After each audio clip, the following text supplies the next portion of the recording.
Never believe it. Welcome, ladies and gentlemen, to the MMA Huddle. We are live, and we are going to be breaking down a little bitty fight between Khabib and Gaethje. As you can see, it's just myself. Big Willie Style is not here this week. He will obviously be joining me and yourselves next week. Just as you know, with technologies, all that stuff, we just couldn't make it happen. But we're here, and we're going to jump into the fight card shortly. Before we jump into the fight card and break that down, what I want to say to all of you is hit that subscribe button. As always, thank you for everyone who's joined us on the podcast so far. It means a lot to me, and it means a lot to Will. Also, hit that like button as well, just below. Little like button, just click that. It takes 2 seconds. Give a comment on your picks for this fight card. We'd love to know who you're going for. And also if you've got any bets, which we've heard of some guys and girls saying that they've won some money from through the podcast and listening to some of the kind of comments that me and Will made. Of course, we don't say it's gospel to listen to what we say and do as we say, but we do say to you, bet responsibly, bet within your limits, and be smart with your money. So like I just said, we're going to break down the Khabib and Gaethje card, but 2 secs. If you've not seen it yet, Leon Edwards has been removed from the UFC welterweight rankings. Now, that could be because of inactivity, because he hasn't fought for a while, or there could be something going on with the UFC and Leon Edwards, because he's been shouting out for a fight for a long time. He's probably top 3 in the He's probably top 3 in the UFC welterweight division. I'm just going to pop that light off. I think it's just a bit too. My face is glowing. It's sorry about that. I'm trying to get the lighting corrected in here. Just trying to get that fixed, folks. But yeah, we've got Leon Edwards, who is, of course, a very good fighter. He is a top UK prospect. I'm sure one of the issues or one of the problems they have in the UFC is that he's not very marketable because of how he is. But anyway, ladies and gentlemen, I'm going to kick off the breakdown for this card. We're going to start at the bottom, work our way up. As always, never. We have Joel Álvarez against Alexander Yakovlev. Look, a bit interesting one researching this, because I found with Yakovlev, one of the factors of him is potentially the kind of age and dropping down to the 155. He seems to be doing well. Obviously, at this weight class, he seems to be having a bit of success with it, and a mixture of because I say success, he cuts the weight fine, but the Roosevelt Roberts fight, I just felt like he just wasn't in the fight at any point. I just felt like he just didn't get into it compared to the Alex Silva fight, where he looked dominant, he looked proficient. Maybe it was a case of, hey, Liam, how's it going, brother? Thanks for joining me. Like I say, Big Willie Style couldn't make it this week, so I thought I'd do a late in the week live stream because I've got a bit of free time to do it now. But they had Joe Álvarez, who had a phenomenal performance against Joe Duffy. Joe Duffy was a legit black belt, I believe, in his own right, and he got a quick submission on Joe Duffy. Now, I know Joe Duffy was, 1 foot out the door, wasn't really in the game, wasn't in the fight game potentially in that matchup. But even the Daniel Bellarado fight, which Danielo is not the most efficient fighter, but he put a performance on, because you got to look back at his debut against Demir Ismagulov. Sorry, I couldn't remember the name. He is an absolute legit wizard on the feet, great skill set, Demir, and honestly, Joe had a hard outing in that fight. But since then, he's performed really well. I think Yakovlev's going to have a tough time getting into this fight, getting a bit of a move and a groove going on. For me, Yakovlev's going to try to probably get this fight against the cage and really stick Yakovlev against the cage and keep him pinned there. I can't really see him doing much else in the fight, with maybe have the grappling, get that fight to the ground for potential grappling on top. For his top control could be good, because he's quite strong for the weight class, for the 155. It does suit him a little bit better than 170. Let me know if I'm too bright, folks. I've got a green screen, I've got lighting, I'm playing around with it. There's stuff coming in the future, but I'm not smart enough to really know what I'm doing. I don't know how else to say it. I'm not smart. But yeah, let me just move that light there. Yeah, that looks good. Yeah, that's fine. Let's just kick this one over there as well. Gently kick it away. There we go. Anyway, so I'm going to pick Joel Álvarez. I think Joel can do a good job in this fight. I think he can get the victory. I see him just having a bit more about him with his striking on the output on the striking. I think if he keeps at the kind of simple kind of combinations, he should be able to really outclass Yakovlev on the feet. And as we've seen, he's got submission kind of defense with the grappling if Yakovlev goes for it. So I'm going to go Joel Álvarez. Love to know who you're all picking, so please let me know in the comments section below. We're going to jump into the next fight, which is the women's flyweight division. Now, do forgive me for murdering, because I'm going to murder this name. Okay, Liana Jojua. I think it's Liana Jojua, but we'll go with that. Against Miranda Maverick. Now, Miranda Maverick, if you don't know, is a lady from the Invicta side of things. She earned her stripes on the, let's say, the kind of top promotion for women, really, to kind of get in your groove. She fought on there a few times. She fought some top kind of fighters in that. She had Pearl Gonzalez, who's a former UFC fighter, Deanna Bennett. She's fought her a couple of times. You've got who else was the other girl? Some Heverlass. I keep forgetting the name. Oh no, it wasn't on. That was a different promotion, I think. But she's earned her stripes on the regional scene. She's shown gradual growth on her striking. I still feel like she's not that quite she hasn't quite got that fluidity and comfortability in the striking department, but I do think that she can get there. I do think she'll be able to kind of tidy that up a bit. I think it's just time, isn't it? I think with everything in the fight game, it is time. But like I say, ladies and gentlemen, I think she can do a wonderful job in the fight, and I don't see any reason why in the fight game here she can't dominate on top. And the reason for me saying this is I think that she's got a lot of skill about her in that position. I think she can definitely cause issues and kind of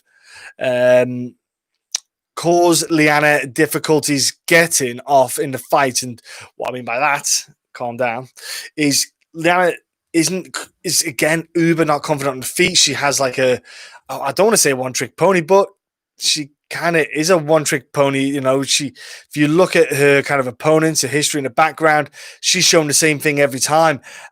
And I just don't see it. I don't see it anything other than get past her guard. You're in heaven. That's all you need to do is just get past her guard. When you go for the takedown, which Miranda will, Miranda's got a solid takedown. Avoid that armbar. And you're laughing.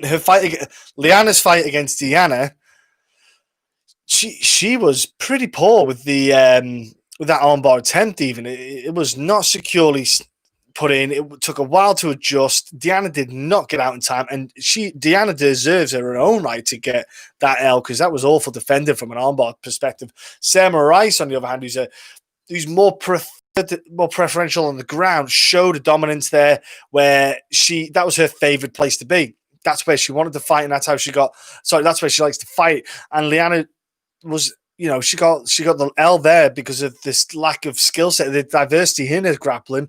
And I feel Maverick's going to do the same thing. She's going to take control of the fight. She's going to get Liana down. And if I'm Maverick, though, if I'm a coach, this is the perfect fight to practice and grow on the striking side of things. You're not fighting a girl who's going to be a high-level striker, so you want to spend a bit of time exchanging strikes, learn, practice what you preach in the gym. Everything you've been learning, you should apply this now. This is a perfect fight. Liana's shouldn't knock her out, but I'm going to go with Maverick here. I think she'll probably get a nice solid decision win, but that's my pick. Going up next to a catchweight bout or an agreed 140-pound matchup is Nathaniel Wood against Kenney. Now, this is a infuriatingly bloody annoying fight that's in the prelims, ladies and gentlemen. It's not in the main card of the pay-per-view. They've buried this down in the prelims. I don't understand. I do not understand. You've got two talented top-level guys. I know it's at 140, but they're two bantamweights and they're two excellent guys to watch. You look at Kenney. He's come on leaps and bounds with his striking, and obviously we know he's got the wrestling side of things. And he's, sometimes maybe with the grappling aspect, he can affect his cardio. Nathaniel Wood, though, we know what the prospect brings. We know what he's good at, and that is essentially on the feet. He has got a ground game, which people don't really see too much of because he just likes to stand, use his hands, use his boxing and footwork.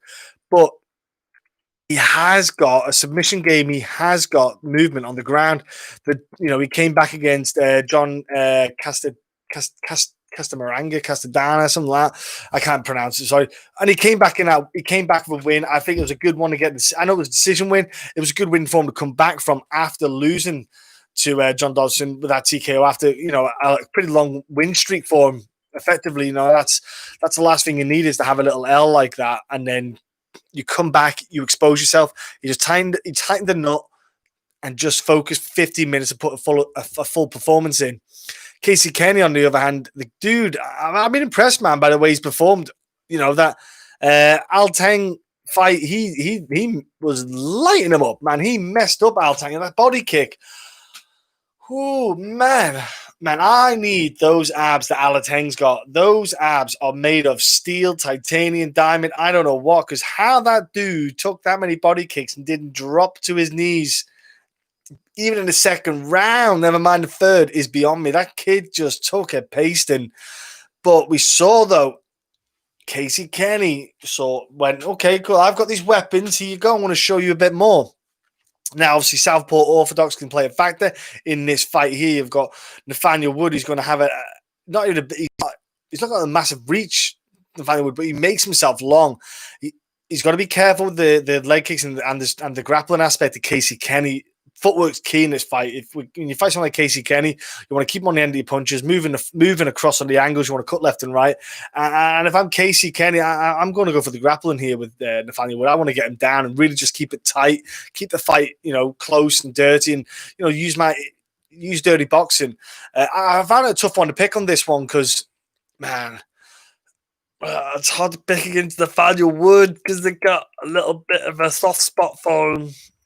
Following him through the UK scene, regional side of things, but I'm going to go with I'm going to go with Nathaniel again. I just think that he has got a good skill set he's got a submission game, which I think Casey might underestimate when he goes to grapple with him, but on the feet, I think Nathaniel just has that advantage because he's got a bit more pop in him. Like Casey Kenney was landing some heavy shots on Altang, and it wasn't stopping him.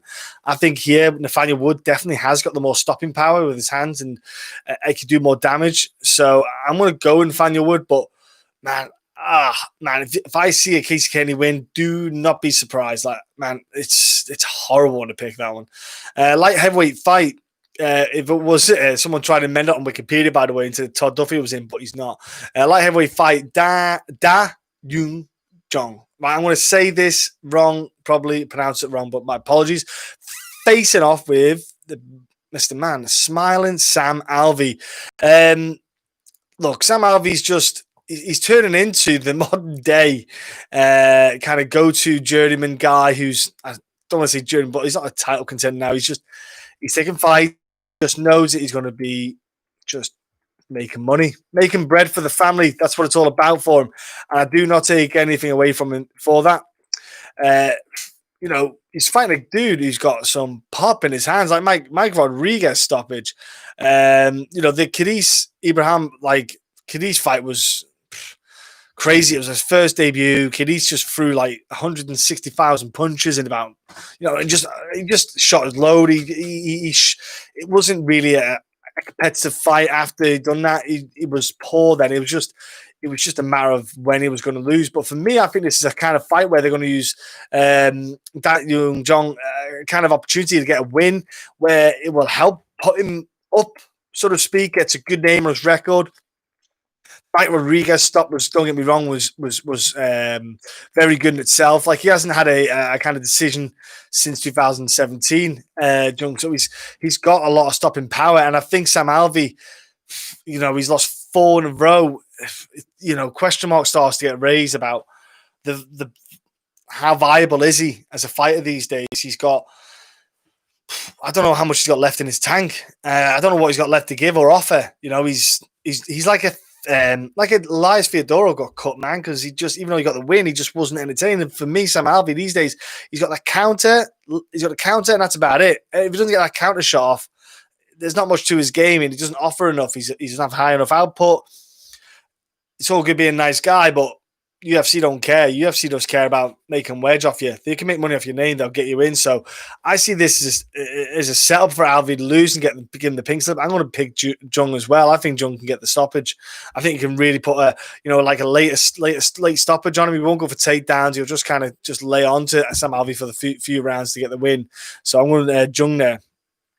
Next up, we have in the welterweight division, one hell of a fight coming up. Alex Oliveira, as we all know, ladies and gentlemen, is a very fun, entertaining character. I enjoy watching him fight because he's just a man who brings everything to the table. I think you can all agree there.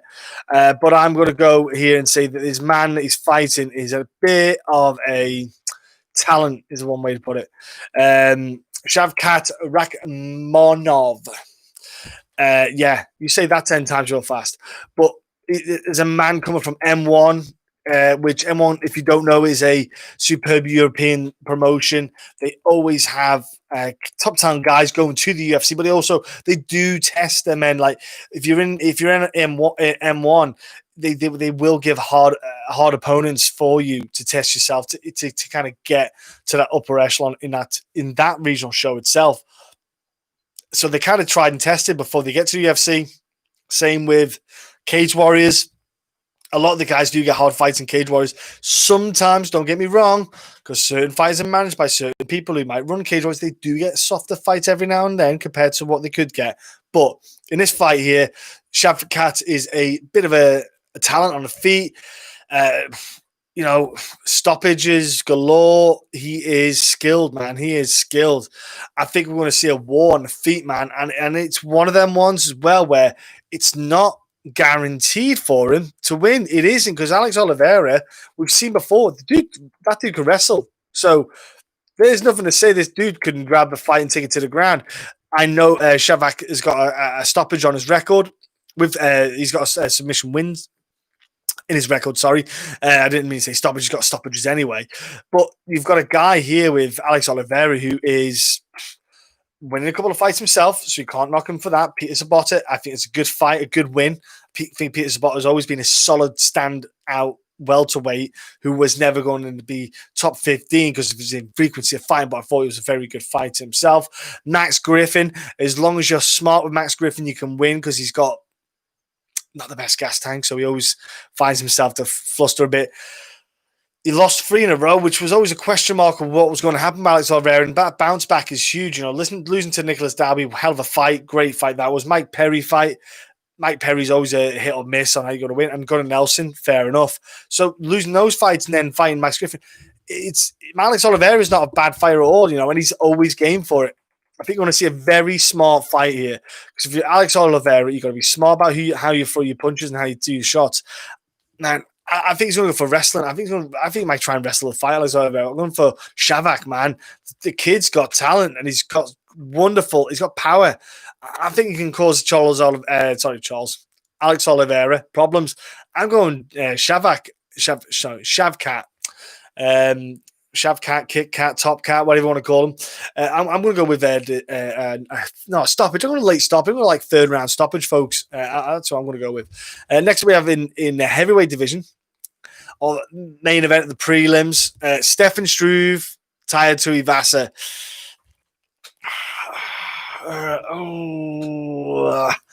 Tied Tuivasa. Stefan Struve. Yeah. I don't know what to say about Stefan Struve. Man, that dude, bless him, lost his chin a while ago. Back in 2010 when Roy Nelson knocked it off his head, or even previous to that for 209 with JDS. But, man, I don't know what to do with this cat. We got the win against Marcos Rodrigo de Lima, who's just a bloated middleweight. The dude was, it's weird, man. I don't have a lot of faith. Ben Rothwell's just stopped him. You got Tybura didn't stop, got a win. Andrei Arlovski got the win. Volkov got a win. And it's just, prior to that, he beat Daniel. Here we go. Numchuk. Antonio Bigfoot Silva. Is that a big win at the time? You think about all the TRT stuff, which he was taking. He stopped taking it all. It was all up. Stefan Struve should be a nightmare to fight. Stefan Struve should be one of the hardest guys to fight in the UFC. He's absolutely gigantic. He's got an insane reach. But the dude, for some reason, could not be asked to learn what head movement was. Because all he does is constantly lean back. If he just slipped a bit more and sharpened up his boxing skills, he would be a far better and right now far superior heavyweight than he is.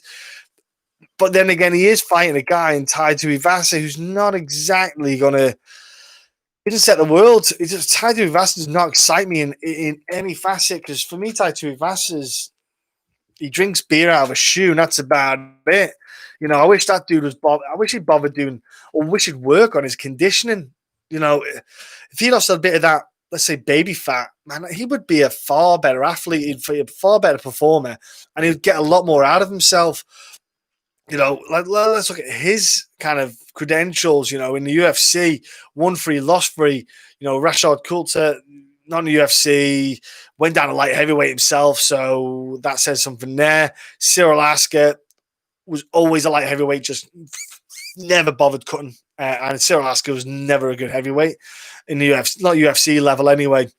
Andrei Arlovski decision, fair enough. It's a great name to have in your cap, but the Arlovski of today is hit him. He's a decision man, as long as that's all he wants to do, because he's protecting that chin. But then they said, cool, we'll give him a little bit of an upgrade to Tuivasa. He's getting those wins. Stopped by Junior Santos, expected, because the level's above him. Blago is a tough out for someone like Tai Tuivasa, because Blago Ivanov has got insane cardio. For that kind of size and that weight, he's got great cardio and good output. Tai Tuivasa doesn't have that. Spikvik was, man, what did you watch that? It was terrible, man. Tai Tuivasa doesn't know what to do. Awful at stopping takedowns. Terrible technique of getting up. He just uses brute force. When you've got a guy who's equally as heavy as you, potentially 240 to 260 pounds, you can't just stand up naturally all the time. It just doesn't work. You're going to gas out quick. I'm kind of weirdly picked Stefan Struve in this fight, man, because I don't have a lot of faith in Tai Tuivasa, and Stefan Struve is actually good on the ground if he gets submission-wise. He's a horrible guy. Like triangles, arm bars, dude is horrible because he's got insanely long legs and arms and can just trap you up. And Tai Tuivasa, man, I don't have a lot of faith in him. Losing 3 in a row, he's just going to swing at Stefan Struve as long as Stefan Struve can keep his chin out the way with his hands rather than lean back, because Malkoun will obviously tell Tai Tuivasa about it. But man, I've got Struve in this one. But either way, I'm not overly excited by that fight. Next up, we have in the main card now, kicking that off, is a fight that I think me and Will have broke down too many times. I'm almost sick of talking about it. Magomed Ankalaev against Yong Cuțelaba. Right, if you don't know already, you don't know who I'm picking. It's Ankalaev. I've already done the breakdown on too many cards now where this fight gets rematched. My pick's not changing, even though in my head I think, odds are now Cuțelaba is going to bloody go and smoke him. But overall, I still think Ankalaev is the better fighter. I just think he's all around got a far better skill set. There's nothing going to change. If you guys have changed your mind, I'd love to know if you changed your mind on this pick, or if you think maybe that Cuțelaba is going to pull it off in the first round blitz of anger. Let me know. If the fight gets pulled, there's probably more chance of the fight getting pulled than it actually happening, it seems. It's the new Tony Ferguson and Khabib in the light heavyweight division. So, yeah, I'm going Ankalaev on that one. I'm going to go to the flyweight division now. It's a shame this, because it's a not reschedule. That's what it's a late replacement. That's the word I want to use, because it was going to be Cynthia Calvillo against Lauren Murphy, but sadly Cynthia I think she tested positive for COVID, couldn't go across. Lauren Murphy was kind of left hanging. We're not knowing if she was fighting, did all the travel, continued carrying on, and she did finally get a matchup, which is, kudos.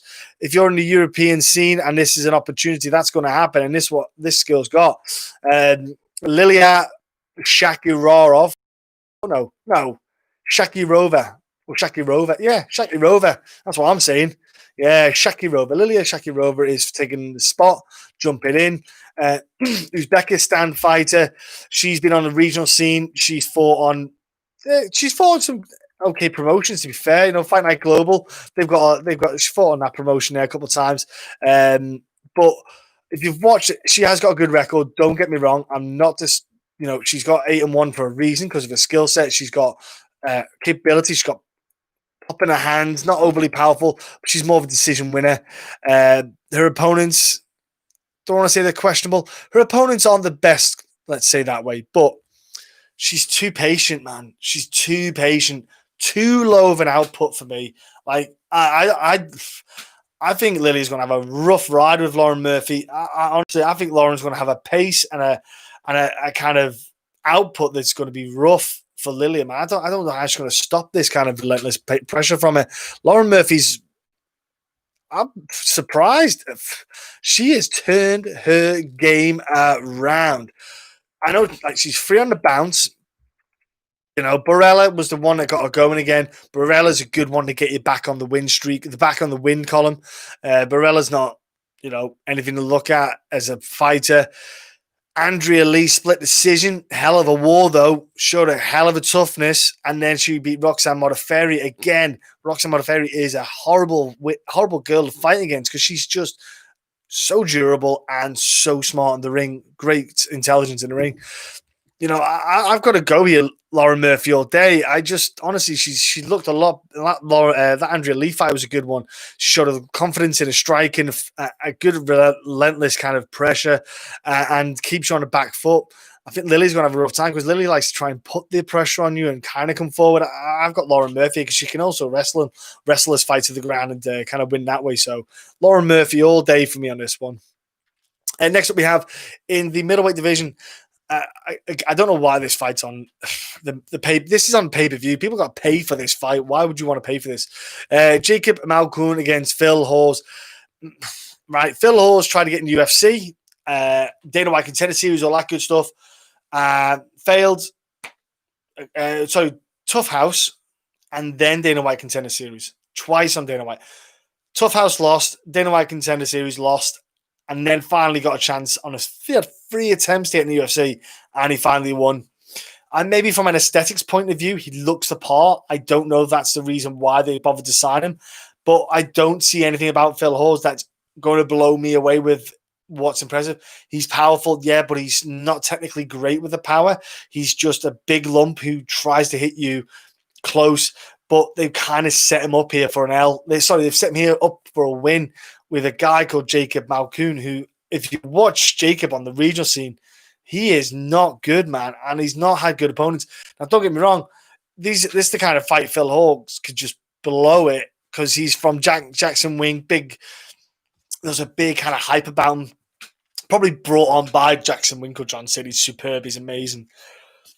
And John Jones, Holly Holm, all those girls and guys training with him, they've all bigged him up. But in the cage, I feel like the pressure let it get to him a little bit. Jacob, oh man, I feel bad for Jacob, man, because he should get absolutely murked in this fight, and I think he will. Jacob's not got great athleticism. He's not good. He's not got superbly great footwork. He's not overly fast in the hands. I just don't. I think Jacob Malkoun, if he didn't sign into the UFC, I'd be shocked if you saw him ever in the UFC. He is a very good. No, I'll rephrase that. He's a good regional fighter. Super early in his career, super green. I don't see anything about him that's going to bring Phil any problems. I think Phil's got a bit more about him in this matchup. But later on in the UFC tenure, I think Phil's going to have a rough ride. I think we'll see Phil get stopped a few times.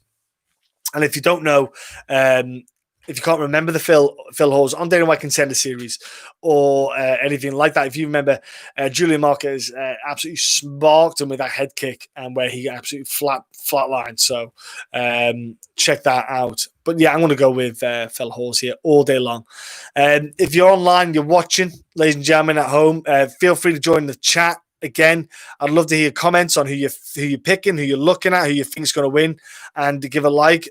Join in as much as you can, folks. It's all about a community here on the MMA Huddle. We love to hear people's picks and what they think. So that's the main thing about this podcast. next up we have is in the heavyweight division, Alexander Volkov against Walt Harris. Super interesting fight, man, because Walt Harris, dude, has got some good hands, good footwork. He's a powerful kid. And then you've got Volkov, who's just he's just shy on being like close to title contention. Walt Harris, obviously, as we know, Kevin Cross, I'm at work, so hold it back on the comments. Ah, man, Kevin, nice to see you, bro, checking this out. Hope you're enjoying work, bro. I hope whatever you do, you enjoy it, my friend. Look, Alistair Overeem is a hard fight for anyone. So Walt Harris losing to Alistair Overeem, let's be honest, it's not a big thing. So far, everything you've said matches my bets. Love it. Hey, that's sick, bro. I reckon now I'm gonna go all tits up on you, but we'll keep it going. Yeah, look, Walt Harris beating Olenek was a good win as well, because Olenek was very good and sneaky at getting folks to the ground and getting the submissions, but he's got a tough fight again, Walt Harris, man. They really kind of thought Walt Harris is potentially like a upper echelon kind of heavyweight. Volkov is not an easy out, man. He's, like I say, tall-ish, 6'7", dude, with an 80-inch reach. That is horrible to deal with.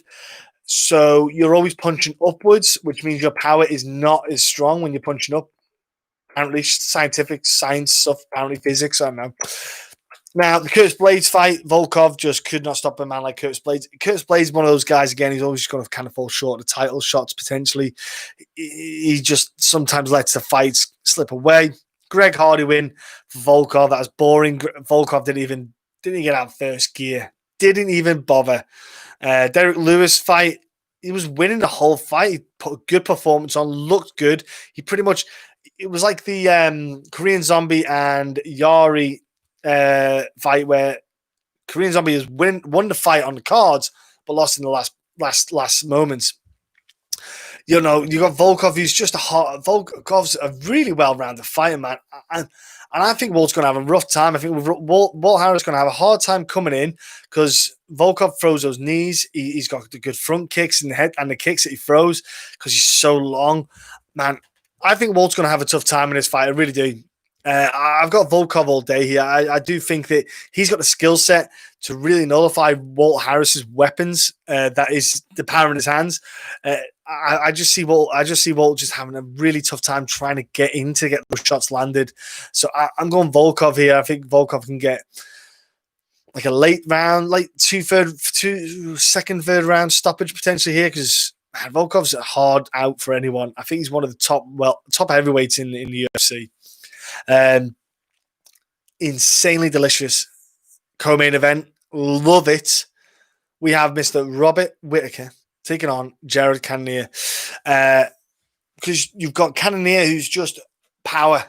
Like he's got this deft touch about him in the middleweight division. For some reason he had this like kind of deft touch. And you have Robert Whittaker, who's former champ, super injury prone. Doesn't fight very often, very frustrating. But when he fights, he shows an incredible skill set and array of talent. Jared Cannonier, for example, he's just been a bit of a force. David Branch stoppage, good stoppage there. Anderson Silva, leg kicking stoppage, injury thing. Fair enough. You got the Vic W. And then you've got Jack Hermanson. I think out of three, you got to go Jack Hermanson stoppage is the more impressive of those three. Jack Hermanson himself, absolute super talent. It's been over a year since Jared Cannonier fought. So that's not going to play well for him in that respect because he had such good momentum. You don't want to stop momentum really when you're in the fight game. When you're winning and it's you're in a groove, just take the fights and keep it going, so to speak, as well as obviously develop your skill set. But you got a Robert Whittaker here who's extremely injury prone. But when he does fight, like the Darren Till fight, I thought he fought well in that bout. He took his licks. Israel Adesanya, I thought Robert Whittaker fought too emotional. Fought really poor. I still think Izzy probably would have won that fight, even if Robert Whittaker had brought the best of himself to the fight. He's had some wars, though. This is the thing with Robert Whittaker, man. He's had some wars in his kind of title tenure and stuff like your Romero battles. Jeez, that is fighting him twice is bad. Never mind once. I was kind of stuck on this because I thought to myself, Jared Cannonier can just absolutely blast Robert Whittaker with a punch and put him to sleep, and that'll be it. But Robert Whittaker is hard to time. He's hard to catch, and he's hard to narrow down. People do get him, but it's more a case if they don't land the shots on Robert Whittaker because they knew he was coming in at the time and they placed it. It's more a case of they're just they're responding to a shot from Robert Whittaker. Sometimes they're hitting shots off balance. They're kind of leaning back. Robert Whittaker does get hit sometimes a little bit too much when he's repetitively going in with the same in. He needs to just mix it up again. He does mix it up sometimes, but then he almost finds a sweet spot, gets happy, gets comfortable, and just keeps going. I'd like to see Robert Whittaker just do that with a fight like this, Jared Cannonier. Don't let the leg kicks happen. So keep the footwork moving, switching stances, keep guessing, keep throwing like the kind of oblique kicks, side kicks, just to keep Jared Cannonier, keep him away.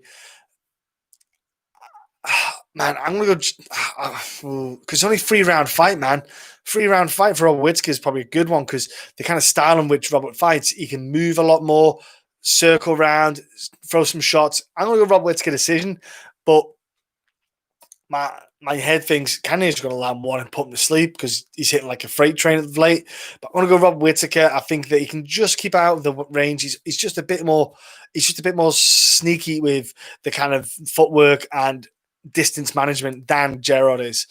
So I'm going to go with Robert Whittaker in this one for a decision win. I think he'll just be smart, pick away at someone like Jared Cannonier. Don't get involved. You don't try to exchange with him. You just kind of jab and move. And if the opportunity presents itself for a straight punch, you throw that, but then you get out of dodge. Next up, we have in the main event. It's an all right fight, I suppose. It'll do. Khabib Nurmagomedov against Justin Gaethje. Yeah, this one feels to me like Cannonier might not be scared of Whittaker power. Yeah, so Stokes, I'm definitely not betting on this one. Yeah, I would not bet on that either, bro.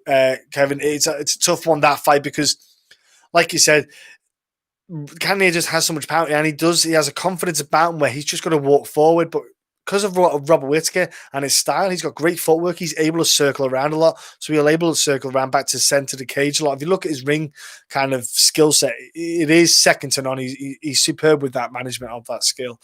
Like I say, the main event, Justin Gaethje, he's not the interim champ, whatever. He was just the bona fide number one contender, let's put it that way. He's taking on the champion Khabib, and it is that question mark of Justin Gaethje always talked about. Said, "Oh, I'm a wrestler. My background, and this, and he's a high level wrestler in his background. Don't get me wrong, NCAA, all that good stuff. He's got the wrestling credential, and I'm sure in training he's an absolute monster. But it's one of them things, isn't it? Where I'm sure he's good at it, but he's never really shown it enough. He's never had to use it. He likes to throw. He likes to stay on the feet, but then it gets to those points where you think, how good is his wrestling? We've not seen it. So we could say he's really good at wrestling, like if we train with him. But if I've not seen Justin Gaethje wrestle in a wrestling match and dominate someone on the ground, I don't know how good his MMA wrestling is.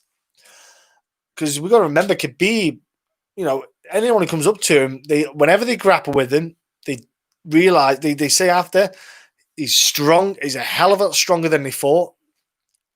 More technical, a lot heavier on top. He's got one of the best top games of his weight distribution than anyone. He doesn't give you an inch. He's relentless on it. So Justin Gaethje on the feet, though, we've got to remember. Look at the Conor fight. Conor was a bit tentative with the striking. I think Justin Gaethje will be a bit more open with the striking, but he's got to remember, as much as he wants to be open with the striking coming forward and wanting to throw leather, Khabib's not going to want to do that. Khabib's going to want to grapple straight away. As soon as that goes, bang. As soon as the punch starts swinging, he's going to want to grapple. I think you'll see Justin Gaethje definitely throw a lot of uppercuts. It's bedazzled and blown me away that people have not been throwing enough uppercuts in their combinations when they fight Khabib. That should be the second or third punch. If you throw a combination at Khabib, an uppercut should be one of them, or a knee should be the optimal choice. If you ever fight a wrestler, if you ever coach someone who's fighting a wrestler, that should be your go-to. Uppercut or knee should be the second or third punch. What it does then as a wrestler is puts it in your mind of doubt that when I go in for entry, there is going to be something coming my way. So it sometimes delays the inevitable takedown attempt, or it can just stop the takedown attempt altogether because you don't want to risk that danger. I think Justin here with Trevor Whitman in his corner. Very smart man, Trevor Whitman. Very, very clever. Obviously, will know Khabib in and out. He'll have drilled it a lot with him. I'd love to see the fight get to the third round, fourth round, see what kind of goes on there. The guys are getting a bit more tired. I want to see how tired Justin Gaethje gets with this kind of heavy wrestling kind of thing that Khabib can throw at guys. Khabib's talked about potentially looking to retire maybe at 30.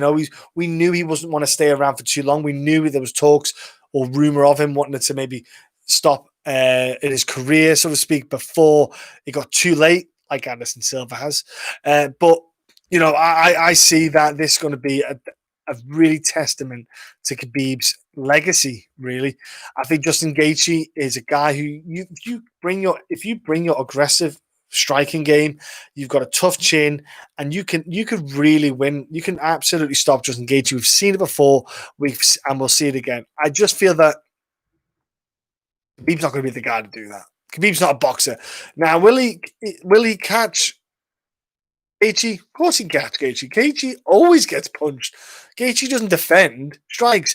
In fact, he almost encourages you to throw a strike because he wants to return and retort back to you. So do not expect Khabib not to, let's say, exchange a little bit. I think he'll throw a couple of punches because you want to entice Gaethje into the striking, to get the grappling.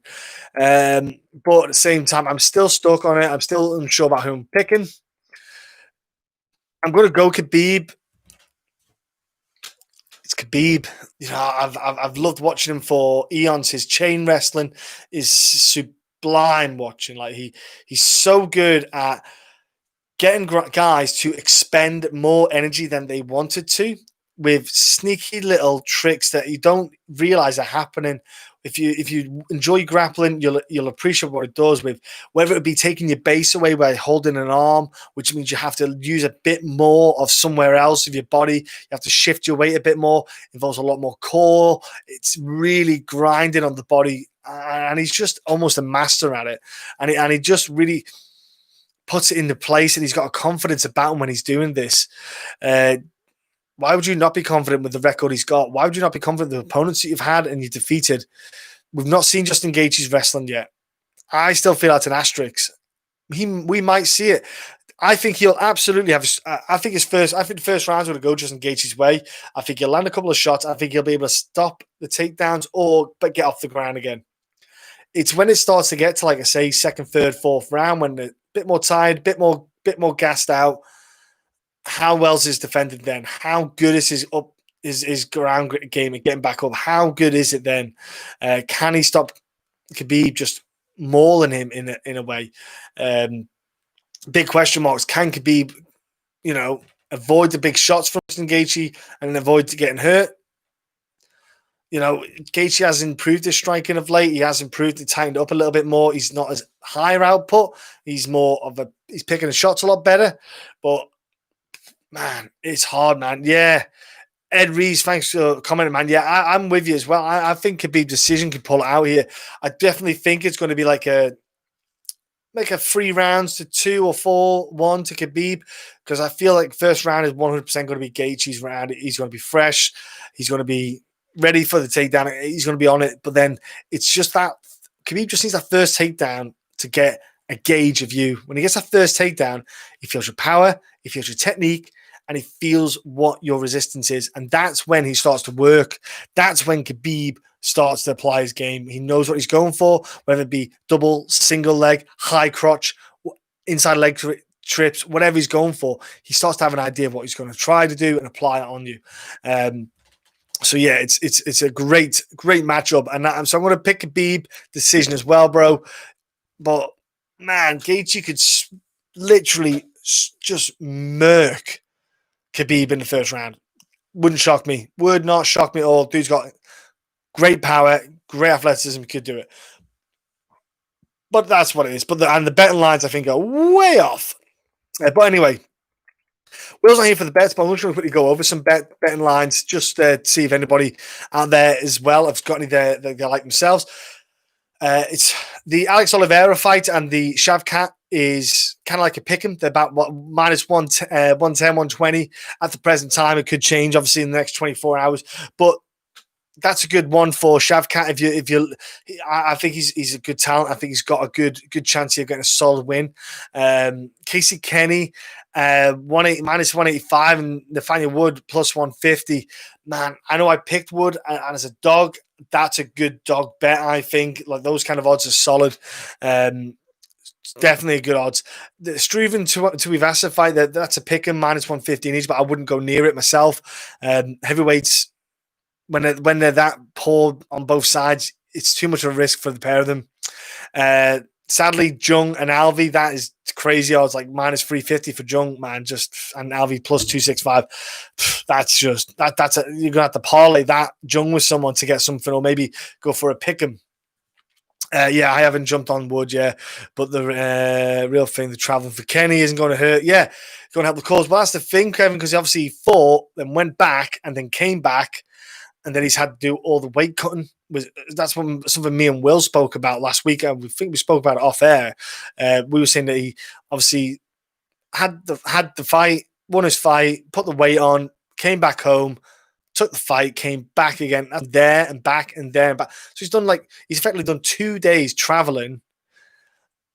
Body clock, everything goes. Wood fight's a pass. It is, Ed. It's a tough one, but it's if you've got a little bit, because a plus 150, it's like a little cheeky bet there. Again, Miranda Maverick minus 450. They know what they're doing with that one. Liana plus 325. Again, avoid that. Unless, avoid that. Álvarez minus 160 against Yakovlev, who's plus 130. Not bad. Álvarez 160 is not a bad one. Now I don't mind those numbers. You could maybe parlay it with something, but minus 160 is a good one for Álvarez. Ankalaev minus 325 against Cuțelaba plus 250. That's way off in my opinion. I think it should be maybe minus 150 plus 150 plus. Yeah. That's a bit of a gap, because Cuțelaba hits like a freight train, man. He could absolutely wreck someone in the first round. Lauren Murphy again, she's a pass on that, minus 230 against Liliya, who's plus 180. Pass on that, boring. Don't want to touch that. Phil Hawes minus 260. Jacob plus 200. Pass on that. Volkov minus 185 and Harris plus 150. So if you maybe looked at Volkov, parlay him up with someone, like I said before, you've got your who was it, Álvarez minus 160. You might get good plus money on that one. There's some other guys on there as someone and Shavkat as well. You might parlay Volkov and Shavkat together. You could maybe get a good numbers from there. The main event, silly numbers, could be minus 335 and Justin plus 255. Again, that's an injustice in the betting odds there. I think Justin, as a dog, that is superb odds, because, man, he is so in with a chance of winning. But I would probably go towards Khabib as well. Those kind of numbers, a bit heavy in my opinion. I think it'd be maybe 200 and Justin maybe 175. But look, those are the odds. Bet wisely. Bet smartly. That's the pick. Next week we have, though, is Anderson Silva making his retirement. His last fight, he's bowing out, fighting with Uriah Hall. He confirmed it's his last fight. That's it. Thank goodness, because it was just torturous. It was just tough watching Anderson Silva fight. I don't know about everyone else, but I just kind of got sick of watching it, man. Like, dude, you need to hang up the gloves a while ago. You also got Sean Strickland against Jack Marshman, I think, out of Eon wouldn't tire. Someone's getting round 1 KO. Yeah, I think, I'm with you on that one, bro. You got Thiago Moises against Bobby Green. That's a sick little fight. Bobby Green, super regular. Bryce Mitchell, Andre Philly, hell of a fight. Definitely check out some tape study on that if you think about betting. I'm just looking forward to that fight. Just Dustin Jacoby's back to the UFC after gosh, what feels like 6, 7, 8 years, whatever it is, against Justin Ledet. So we've got that card coming up next week. But again, tune in for it. Tune into the podcast. I'm hoping, guys, that Will be back next week and he's all feeling better. So I hope that Will gets himself back next week. I didn't say better, sorry. Gets things sorted out with work. Just sometimes happens, folks, with our work and jobs, and we just can't. And family. That's why he's not here. So I thought I'd just do a quick one with you all, get you all on for a quick chinwag. Again, thank you for listening. You've been great as always. Hit the like button, hit the subscribe button if you're new to the channel. Thank you all for listening. Give us your picks in the comments. And yeah, guys, yeah, really appreciate your time on these breakdowns. Yeah, they're super informative. Kevin, we do our best. We do what we can. We pass on what we think is what our opinion is. It's just a thought, but thanks very much, brother. And ladies and gentlemen, I love you all. Thank you all for tuning in as always. You're the best. We'll see you soon, okay?